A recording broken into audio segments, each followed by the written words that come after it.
Social మీడియాలో 3 విషయాలు అయితే బాగా పాపులర్ అవుతున్నాయి. అవి ఏంటిదని ఒకసారి లుక్ వేసేద్దాం. ఫస్ట్ది ఏంటంటే రిషబ్ పంత్ ఢిల్లీ క్యాపిటల్స్ ని వదిలేసి చెన్నై సూపర్ కింగ్స్ వచ్చేస్తున్నాడని.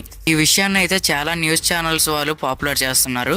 రిషబ్ పంతే తనైతే ఏమీ రావట్లేదు, ఢిల్లీ క్యాపిటల్సే వదిలేస్తున్నారు అన్నట్లుగా చెప్తున్నారు.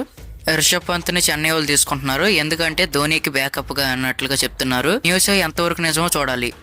నెంబర్ 2 ఏంటంటే కేఎల్ రాహుల్ లక్నోను విడిచి ఆర్సీబీకి వచ్చేస్తున్నాడని, ఫ్యాఫ్ ని కెప్టెన్సీ నుంచి పీకేస్తారని, కేఎల్ రాహుల్ ని కెప్టెన్సీ చేస్తారని పాపులర్ అవుతుంది ఈ న్యూస్. ఈ న్యూస్ నిజమైనా అవ్వచ్చు. 2024 ఐపీఎల్ సీజన్ లో ఎల్ఎస్జీ ఓనర్ కు మరియు కేఎల్ రాహుల్ కి చిన్న గొడవైంది. అందుచేత కేఎల్ రాహుల్ ని ఎల్ఎస్జీ వదులుకోవచ్చు. నెంబర్ 3 ఏంటంటే రోహిత్ శర్మ మరియు సూర్యకుమార్ యాదవ్ ముంబై ఇండియన్స్ ని వదిలేస్తున్నారని. మనం ఇంతకు ముందే అనుకున్నాం రోహిత్ శర్మ ముంబై ఇండియన్స్ వదిలేస్తాడని. కానీ ఇప్పుడు బాగా హాట్ టాపిక్ ఏంటంటే రోహిత్ శర్మతో పాటు సూర్యకుమార్ యాదవ్ కూడా ముంబై ఇండియన్స్ లో వదిలేస్తాడా అని. వీళ్ళిద్దరైతే ప్రస్తుతం మన ఇండియా కెప్టెన్స్.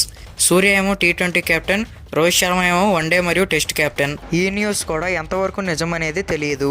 ఈ న్యూసెస్ అనేది అఫీషియల్ గా ఎవరూ ప్రకటించలేదు. ప్రస్తుతం న్యూస్ ఛానల్స్ వాళ్ళు చేస్తున్న రూమర్స్ మాత్రమే. నిజం తెలుసుకోవాలంటే మనం వెయిట్ చేయాల్సిందే.